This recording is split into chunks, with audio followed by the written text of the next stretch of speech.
Yeah, no, Councillor Davis was a... Too late. Oh, yeah, sorry. You know what? It's in committee. Sorry, Councillor Davis. Sorry, my fault. Sorry, it's in committee. It's the rules. Sorry. Okay. It's okay. So I'm done. Did I get it? Sorry about that. Okay, so next up to bat. Let me just... Can I get my list back? Michelle Labbé. Sorry, I apologize. Mike is fine. Mike, okay. Michelle comes from Northern Ontario and my French background. French, right. Okay, great. You have 3 minutes, sir. Go ahead. Thank you very much. Michel Labbé, or Mike Labbé, from Options for Homes. I'm president and founder of the organization. Vesna, I was not able to stay. She moved her shift at the shelter that she works at in order to be able to speak to you, but the shelter work shift started at 9 o'clock. I want to spend just a few seconds letting you know who you missed. A woman who came to this country 20 years ago to escape domestic violence with her 2 kids with $200 in her pocket. She went through a series of jobs, sometimes working 4 or as many as 4 jobs at a time, generally 3 jobs at a time, got her kids through school, a breast cancer survivor who never thought she would own, and has been able to own in our building at Keele and Dundas. And that's what gets me up in the morning, and that's what gets me to work, is helping those types of people have a chance to own when they otherwise couldn't. Now, I want to, as much as I can in my 3 minutes, dispel some of the misunderstandings related to Options for Homes and clarify some of the things I'd like the Council to understand. First of all, Options for Homes was created in 1992 through 94 specifically because government cut back funding to housing and subsidized housing. It was created specifically to be able to develop cost-effective, what you call affordable housing, with no government support whatsoever. So it's important to know that no matter what you do, what you decide to do, Options will continue to produce housing nearly at 1,000 units per year in this city going forward into the future on a permanent basis. However, like any... Hold on. Sorry. Hold on, sir, 1 second.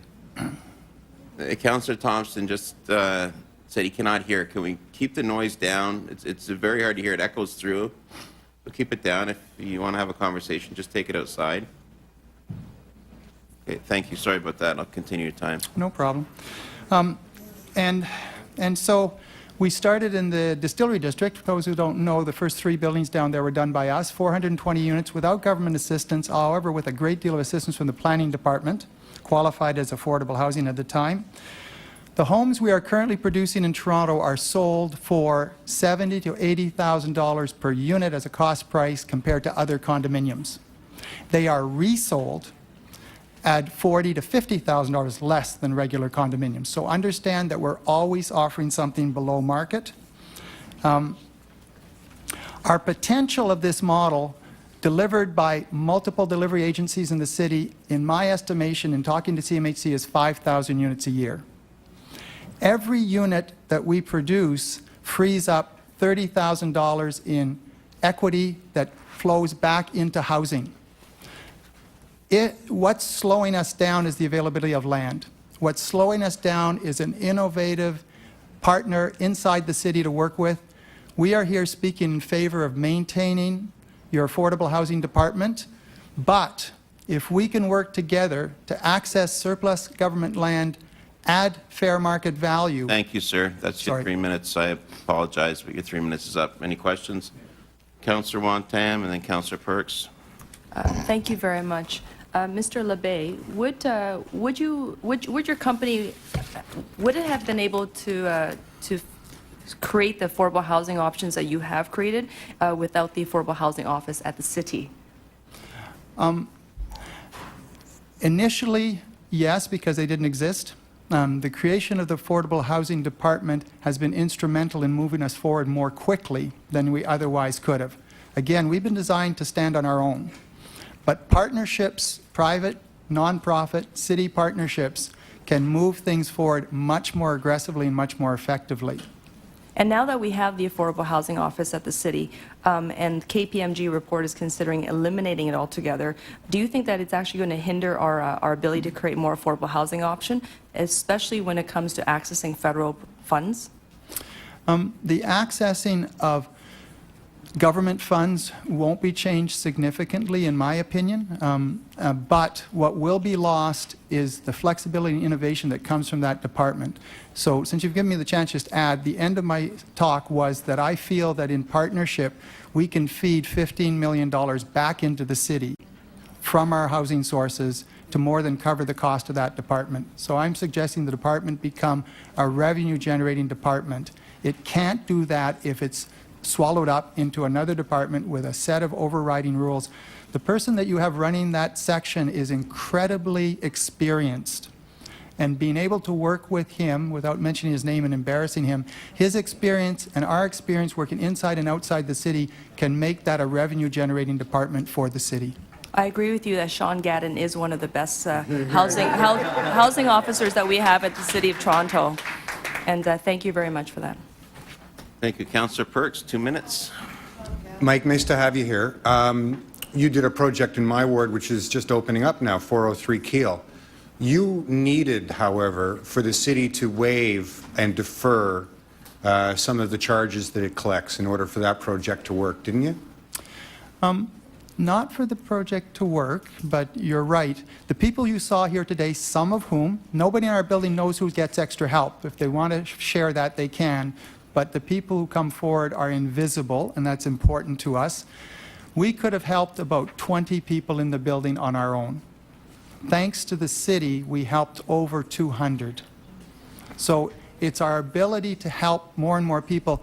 And very important to note, with respect to that development, it was a deferral of development charges. Absolutely. In 10 years, the city will get every dollar back, and Mike, that's been our policy. Who covers that 10-year gap? The City of Toronto. That's correct. Through The City of taxpayers, Toronto, is that correct? the City of Toronto is losing interest income related to that. That's right, and that's taxpayers' money working to create affordable housing units. Correct. Right. And then you create people who are, better housed, more stable, and we collect more taxes for them. We get new assessment growth out of it. The ability of making people into owners instead of tenants strengthens the neighborhoods we put those individuals into, the city as a whole. If we can imagine the City of Toronto with 35% rental and 65% ownership, what kind of city would we have if that 10% is to any income group Mike, that can last afford to own? question. So from your experience in building affordable housing this way, would you agree that one of the things the city does well and continues to need to do is to take taxes from people, invest them in the success of other Torontonians so that they have wealth too? Sorry, that's the last question. Sorry, it's 2 minutes. Any other questions? Okay, seeing none, thank you very much, sir. You're welcome.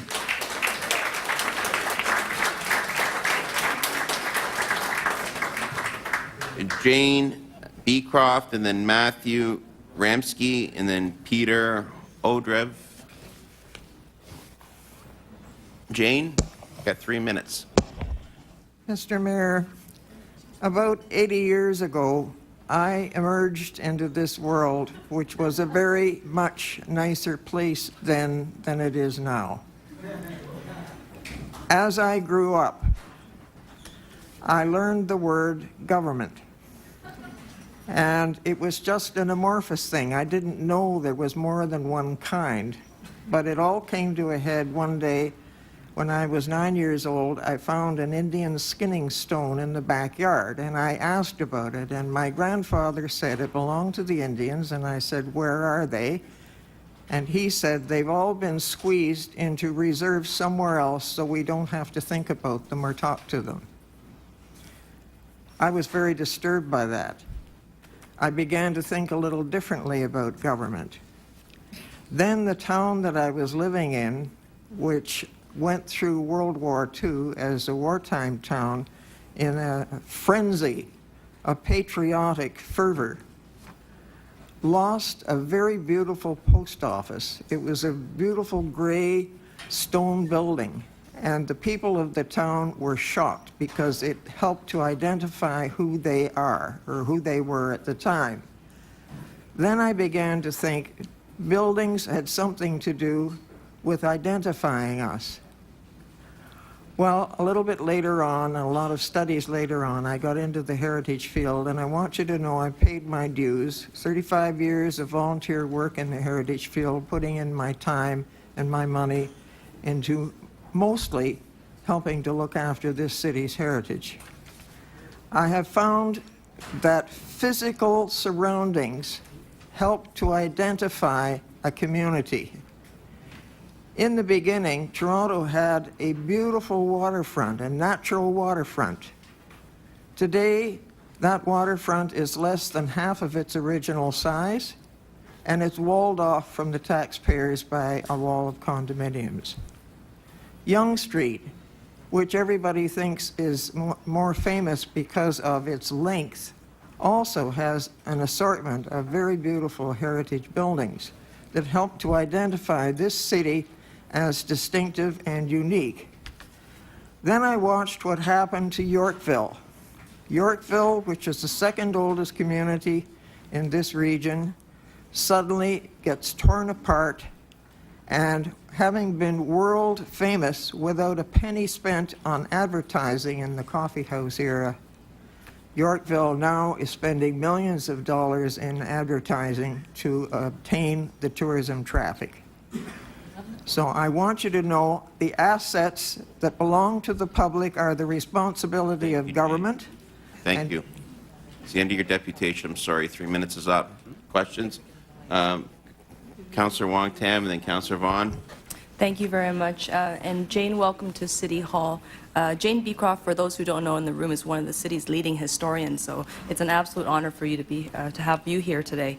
Jane, one of the recommendations of KPMG is suggesting possibly divesting the Heritage Toronto portfolio, the office, to a third party. Who do you think might pick up Heritage Toronto from the City of Toronto if we decide that we're going to absolutely abandon heritage preservation? I don't think KPMG is qualified to make a judgment or an assessment. In past years,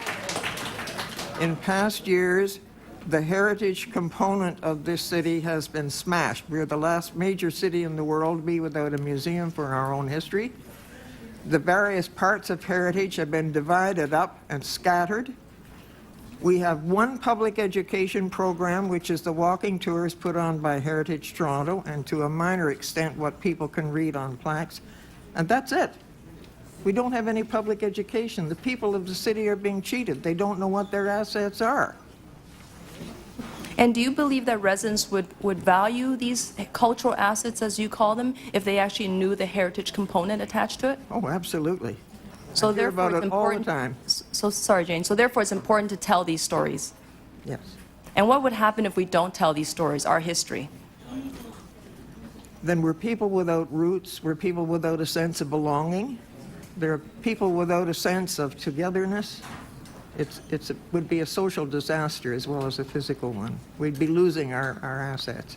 But the KPMG report does not talk about the social impact or the heritage impact. No, I know. I don't think they're qualified to make an assessment. Thank you very much. Thank